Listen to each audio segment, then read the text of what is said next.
Hello, I'm your host, David Barnard. Today's conversation is shorter than usual and will be featured in RevenueCat's State of Subscription Apps report.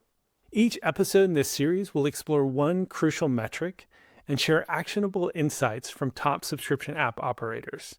With me today, Jackson Shuttleworth, Group Product Manager, Retention Team Lead at Duolingo.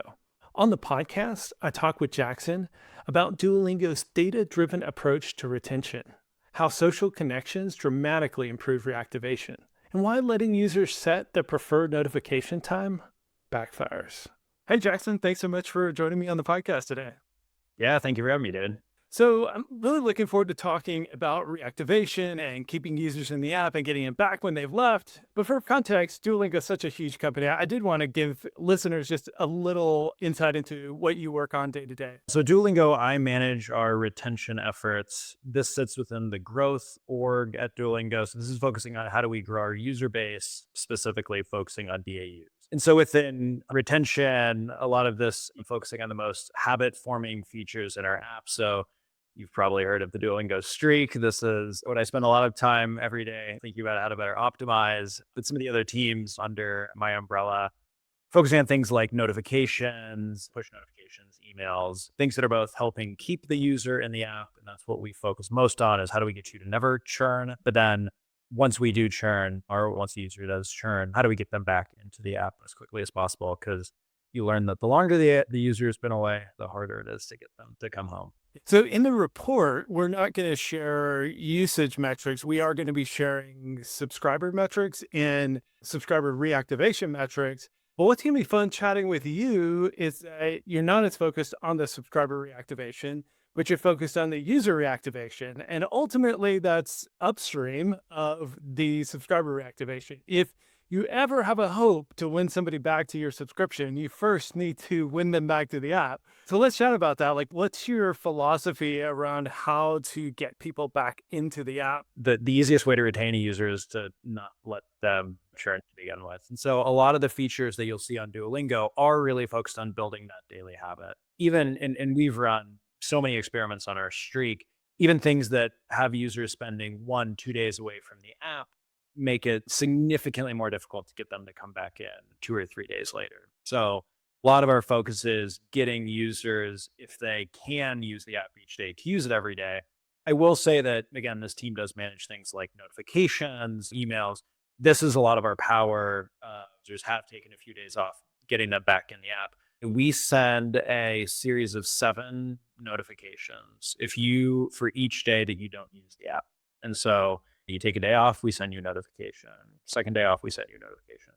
At 7 days, we turn off our practice reminder notifications, which are our most powerful notification, because the additional value we get of continuing to reach out to you after 7 days is significantly lower. Honestly, even by day 7, the efficacy is dropped significantly. And so that is sort of an insight into you can't wait till day 7 to get that user to come back into the app. You probably can't wait till day 5. If they're not coming back by day 3 or 4, again, depending upon the use case, for us, that's for a daily use app. That's definitely the case. Man, it is just going to be tough sledding to get them to come back. For a lot of apps that aren't as focused on daily use, which I think is a good portion of the folks who will be listening, is a golfing app where you're going to go golfing 2 or 3 times a month.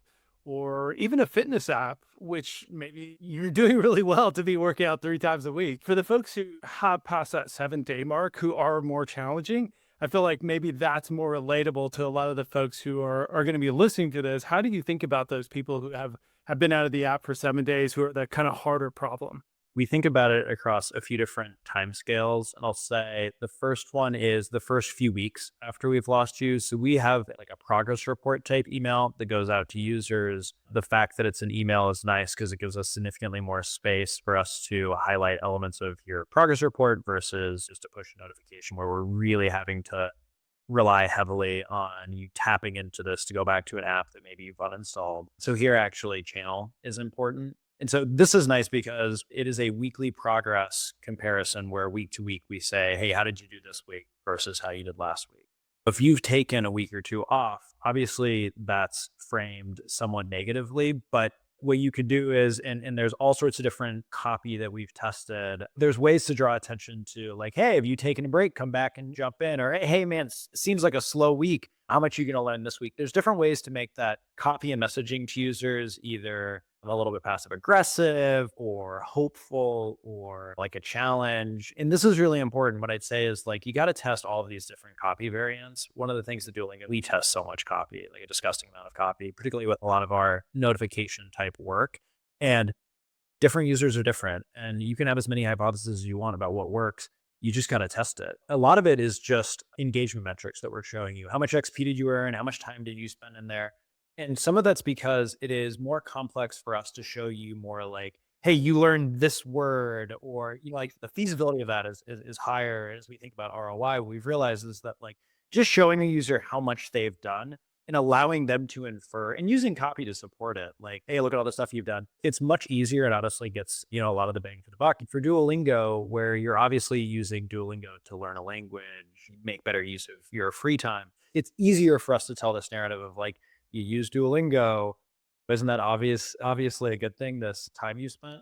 But I think, you know, there's a lot that you can do as, for me, the product manager, to just draw attention to, here's the activity in the app. It is necessarily a good thing. Don't you want to come back and get more of that? You can frame data lots of different ways to make it seem motivating. And I would challenge your listeners to like really look out, because again, these users churn. If they're not compelled by your message, they're not going to come back. So then moving on to the longer time span. So I guess that it was like the 7 to 30 day, and then like after 30 day is, I guess, the next bucket. Yeah. So a few different things. I'll say one thing that's hot on our mind is we do a big year in review type, similar to like a Spotify Wrapped, where at the end of the year we're showing you stats and information about your learning, and it's super fun. I recommend anybody who's been on Duolingo this year, like go check it out. Even if you were a user who used it for a few days in April, we can still show you something and give you value pretty much immediately after reopening the app. That is awesome and exciting and makes you laugh and makes you think like, oh, actually, hey, I could use that app again. And so I think the more you can frame some of these outreach moments, even months later, in a way that when the user comes back, they're getting something delightful, they're getting a little endorphin rush. It is something fun. And particularly if you can tie it to them. Again, the user that's used the app for a few days in April isn't going to have a lot of really high value analysis we can give them, but we could still make it a super delightful experience. And that might be what it takes to get them over the hump and using the app again. And so I think the more you can tie these outreach moments to either specific times of year, specific information, what can you deliver to the user in terms of value, and not just like, here's a product update. Much better performance though, when we can actually attach it to something relatively personal. Speaking of performance, are there any campaigns that stick out in your mind as especially effective? Like leading up to the summer after COVID, we said, hey, are you traveling this summer? Or was there any like just knocked it out of the park kind of thing that you recall? Specific campaigns, less so than there are specific times of year that are always really, really important to us. And it's exactly as you said, none of this should probably be all too surprising, because we try to build our campaigns around the mental model that users have around using our product. So like back to school, always very big. People are going back to school. You want to start learning again. Even like people who are not in school, you kind of get to that mindset of like going to class. And so that's a really big time for us. And we make sure to target that with messaging that resonates. Same thing, beginning of the year, New Year's resolutions. Duolingo is often learning language, learning anything, definitely a New Year's resolution that folks have. And it's funny because that actually works quite well with our year to review type program, where we're getting users back at the end of the year. Hopefully some of those users are sticking around at the beginning of the year, where then they're making that commitment to, hey, I'm going to learn a language. I'm back on Duolingo. I'm just going to keep it up. But again, for us, it's less the actual, to me anyway, less the actual creative and more, how are we targeting the right times of the year with the right message? How do you think about data and experimentation in relation to all of this? I know, I mean, Duolingo famously does a ton of testing. So when you're thinking about these reactivating users and winning users back, how do you think about it in terms of data and making it more data informed? For Duolingo, notifications, again, be it email or push, are a critical part of our feature set and a critical driver of growth for us. So we have machine learning driven systems that choose the right notification copy for the right user. They optimize on their own. I mean, for a PM, it's really nice. You just kind of like stick copy variants in there. With AI, we'll probably won't even have to do that soon enough. Like, yeah, I will stick, and then it optimizes, which is great. And if once you have the keys, or the size and scale to do that, building a system like that is awesome. Never sleep on copy. And with notifications, it is like infinitely more important to constantly be testing because all it can rely on is that subject line and maybe some preview copy. Your push notification, all it can rely on is what's in the title and what's in the body. You don't have the whole feature set that it's supporting it or the fact that the user's in the app already. Like it's just all copy, it's all testing. And so again, depends on the size of your population, but you can look at click-through open rates or click-through rates. Again, be it email or notification. I mean, you can get, I would guess, stat sig data pretty quickly. But again, I just see a lot of companies, I don't know, looking at notifications. It's clear that like there's some that are just like, all right, cool, this notification worked, let's move on. I mean, our practice reminder notification, we've been experimenting on that notification for 6 years. For a PM that loves experimentation, it's beautiful to see. So really honing that message, because again, I said this earlier, these users are churned. You don't know what they remember about their experience. There's a lot that you don't know about this user. This is the user you need to experiment on almost more than any, because it's just less likely that you have a good handle on what it is that they need. Like all of our scheduling is smart. Although one of the funny things about our scheduling that we realized is that I think there's this desire from companies when you onboard and you say, hey, when do you want us to remind you? In the morning, in the evening, at this time? What we realized is that, if as soon as you set a time, the likelihood that you were going to be free at that time for perpetuity, which is what a lot of apps assume, is just zero. Like we all have busy lives. We all use these apps at different times of the day.